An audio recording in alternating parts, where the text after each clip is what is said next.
Hello friends, welcome to Indian study पर आपका स्वागत है। दोस्तों, जैसा कि आप सभी लोग जानते हैं कि हम लोग आप लोगों के लिए डेली बेसिस पे यूपी जेल वार्डर की तैयारी करवा रहे हैं, जिसमें सुबह 5 बजे करंट, सुबह 11 बजे यूपी जी के, दोपहर 3 बजे हिंदी और रात 9 बजे आपको रीजनिंग की क्लास प्रोवाइड करवाई जा रही है। तो दोस्तों, दोपहर का 3 बज चुका है, आपकी क्लास भी स्टार्ट हो चुकी है, तो एक बार सभी स्टूडेंट ऑनलाइन आ जाएं, ठीक है।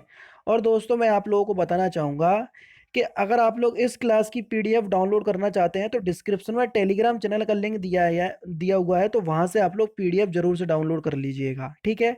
तो फिलहाल टाइम ना वेस्ट करते हुए हम पहले क्वेश्चंस की तरफ बढ़ते हैं, जिसमें साफ साफ लिखा हुआ है कि 41 से 43 आपको विलोम शब्द बताना है। ऐश्वर्य का विलोम शब्द क्या हो जाएगा? क्वेश्चन नंबर 41, ऐश्वर्य का विलोम शब्द क्या होगा? तो आप सभी लोग जानते हैं कि ऐश्वर्य का विलोम शब्द क्या हो जाएगा? अनैश्वर।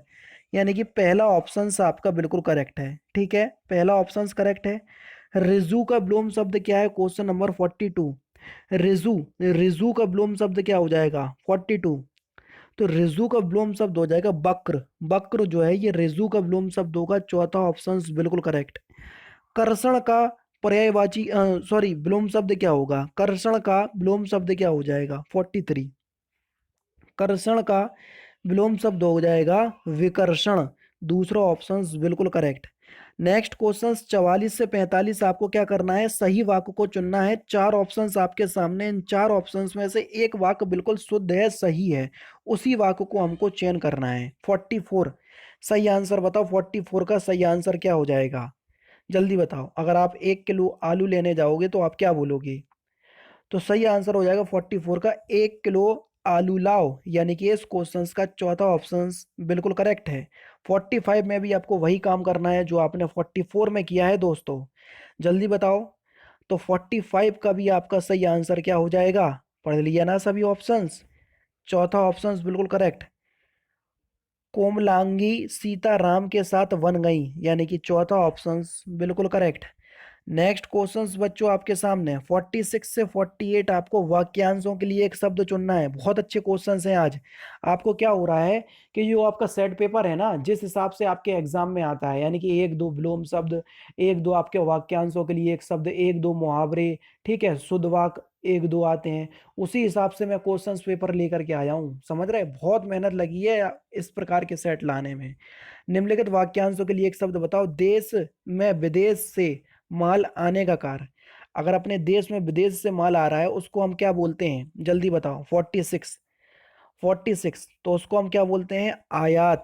और हम किसी देश में माल देते हैं तो उसको बोलते हैं निर्यात। तो दोनों ही पता होना चाहिए। जैसे अभी आप लोग सभी लोग जानते हैं कि भारत ने मालदीव हुआ, वहाँ पर कई ज़्यादा राहत कोष की वो दी, कोरोना वायरस के लिए राहत कोष के लिए कई सारी दवाइयाँ दी। तो भारत ने मालदीव को दी तो उसको क्या बोलेंगे हम? निर्यात। और जैसे कोई चीज़ अमेरिका से भारत में आ रही है तो उसको बोलेंगे हम आयात, समझ रहे हैं? पूर्व और पश्चिम के बीच की दिशा को हम क्या बोलते हैं? 47, ये क्वेश्चंस आपका कई बार मैं करवा चुका हूँ। पूर्व और पश्चिम के बीच की दिशा को 47 का सही आंसर हो जाएगा डी। क्या बोलते हैं उसे हम? ईशान, चौथा ऑप्शन बिल्कुल करेक्ट। उपकार को मानने वाला वाक्यांशों के लिए एक शब्द। उपकार को मानने वाला वाक्यांशों के लिए एक शब्द क्या होगा? जल्दी बताओ। उपकार को मानने वाला वाक्यांशों के लिए एक शब्द। तो सही आंसर हो जाएगा 48 का कृतज्ञ, यानी कि इस क्वेश्चन का पहला ऑप्शन आपका बिल्कुल करेक्ट है, कृतज्ञ, ठीक है। 48 का पहला ऑप्शन बिल्कुल करेक्ट। नेक्स्ट क्वेश्चन आपके सामने, स्कंद का तद्भव क्या होगा? स्कंद का तद्भव। मैं थोड़ा आप लोगों को ऊपर ले चलता हूं क्योंकि ये वाले क्वेश्चंस में कई बार डाउट आता है, समझ रहे? उपकार को मानने वाले को बोलते हैं कृतज्ञ और उपकार को ना मानने वाले को बोलते हैं कृतज्ञ, समझ रहे? तो दोनों में ही आपका क्या है? डिफरेंस है। नहीं तो आप लोग कृतज्ञ और कृतज्ञ में डिफरेंस ना पहचान पाओ, इसलिए मैं दोबारा से इस क्वेश्चन पे आया, समझ रहे? उपकार को मानने वाले को बोलेंगे कृतज्ञ और उपकार को ना मानने वाले के लिए बोलेंगे कृतज्ञ, समझ रहे? तो इस बात को समझना। स्कंद का तद्भव शब्द क्या होगा? 49, स्कंद का तद्भव हो जाएगा आपका कंधा, यानी कि चौथा ऑप्शन बिल्कुल करेक्ट है 49 का। किवाड़ का शब्द कैसा है? किवाड़ शब्द जो है वो कैसा शब्द है? किवाड़, किवाड़ शब्द जो है वो एक तद्भव शब्द है, यानी कि पहला ऑप्शन करेक्ट। खीर का तत्सम, बढ़िया क्वेश्चन है। 51, खीर का हमको तत्सम शब्द बताना है कि खीर का तत्सम क्या हो जाएगा। तो खीर का तत्सम क्या होगा, खीर का तत्सम हो जाएगा आपका क्षीर। पहला ऑप्शन करेक्ट। ग्रंथि का तद्भव शब्द बताओ। 52, यानी कि ग्रंथि जो है वो एक तत्सम है। ग्रंथि का तद्भव क्या हो जाएगा, उसको बोलेंगे हम गांठ। क्या बोलेंगे, गांठ। ठीक है। नेक्स्ट क्वेश्चंस, खट्टा दही में किस प्रकार का विशेषण है। खट्टा दही में किस प्रकार का विशेषण है। 53, जल्दी बताओ 53 का सही आंसर क्या हो जाएगा। तो सही आंसर क्या हो जाएगा 53 का, गुणवाचक विशेषण है। यह दही खट्टा है, यानी कि यह दही का गुण है कि दही जो है वो खट्टा है। समझ रहे। नेक्स्ट क्वेश्चन से आपका, तिगुना और चुगना शब्द में कौन सा विशेषण है। जल्दी बताओ, तीन गुना और चौगुना शब्द में कौन सा विशेषण है। तो सही आंसर हो जाएगा आपका, बताओ क्वेश्चन नंबर 54, आवृत्तिवाचक विशेषण। तीसरा ऑप्शन बिल्कुल करेक्ट है, आवृत्तिवाचक विशेषण। ठीक है, तीसरा ऑप्शन बिल्कुल करेक्ट है।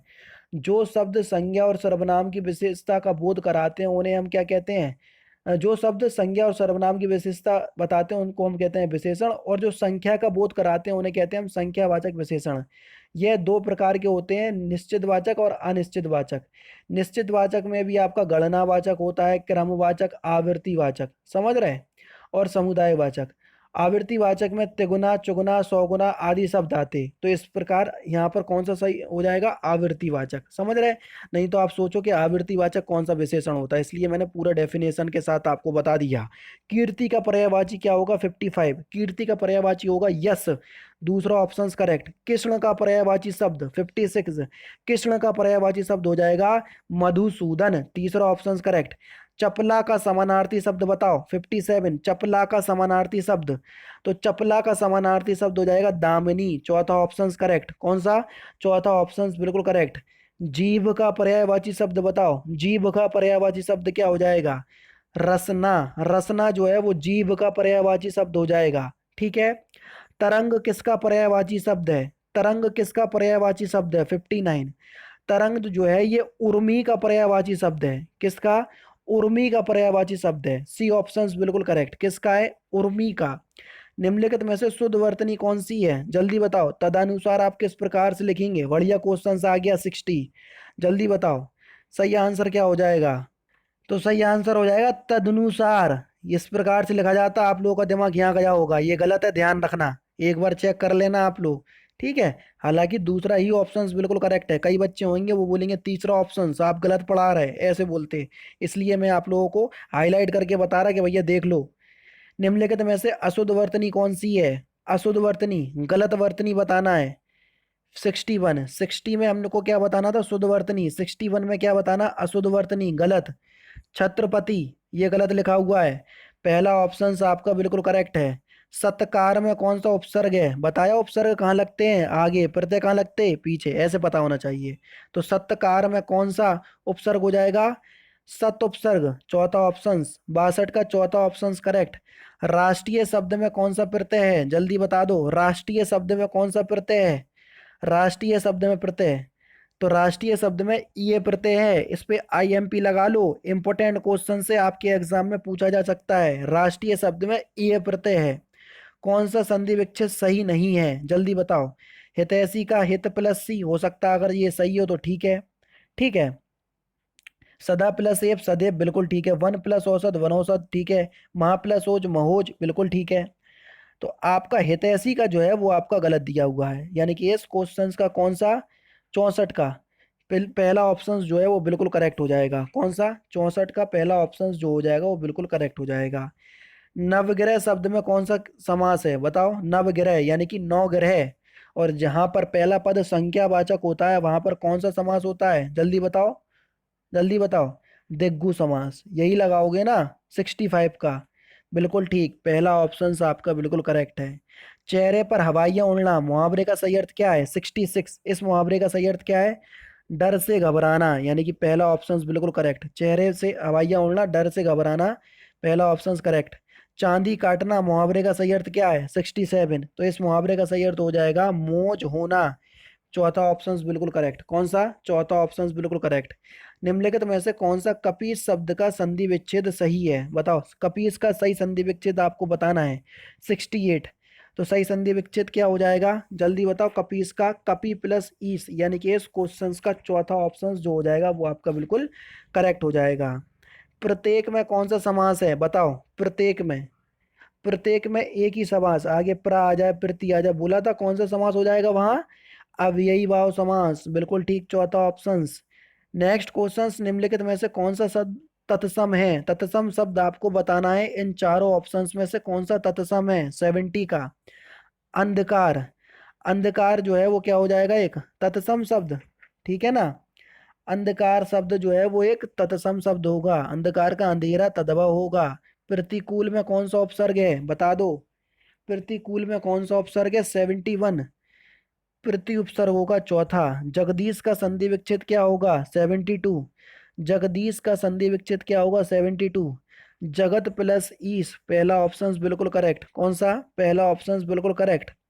और लास्ट क्वेश्चंस के निम्नलिखित में से कौन सा स्त्रीलिंग है, इस क्वेश्चंस का आंसर अगर आप लोग दोगे तो मुझे बड़ी खुशी होगी। तो दोस्तों ये थे आज के क्वेश्चंस के 33 क्वेश्चंस।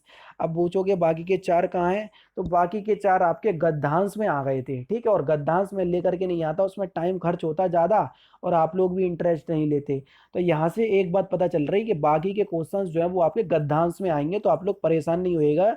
आप लोग गद्यांश में मोस्टली अगर आप पढ़ लोगे तो वो क्वेश्चंस जैसे पांच हैं तो पांच में से 90% या 99% प्रायोरिटी रहती है कि चार तो आप लोग सही करोगे ही करोगे, समझ रहे हैं। तो आप यही मान के चलना कि ये पूरा हिंदी का फुल टेस्ट है, ठीक है। अगर आपको ये वीडियो अच्छा लगे और लगता है कि आप लोगों के लिए यूजफुल है तो वीडियो को लाइक और शेयर जरूर कर दीजिएगा, और साथ ही साथ अपने ग्रुप, जितने भी स्टडी ग्रुप हैं वहां पर शेयर कर दीजिएगा। तो दोस्तों फिलहाल की वीडियो में सिर्फ इतना ही। अगर आपको वीडियो पसंद आए तो प्लीज़ वीडियो को लाइक कीजिए, शेयर कीजिए, और साथ ही साथ हमारे चैनल को सब्सक्राइब करना ना भूलें, क्योंकि मैं रोजाना इसी तरह की वीडियोस आप लोगों के लिए लाता रहता हूँ। नमस्कार दोस्तों, जय हिंद, जय भारत।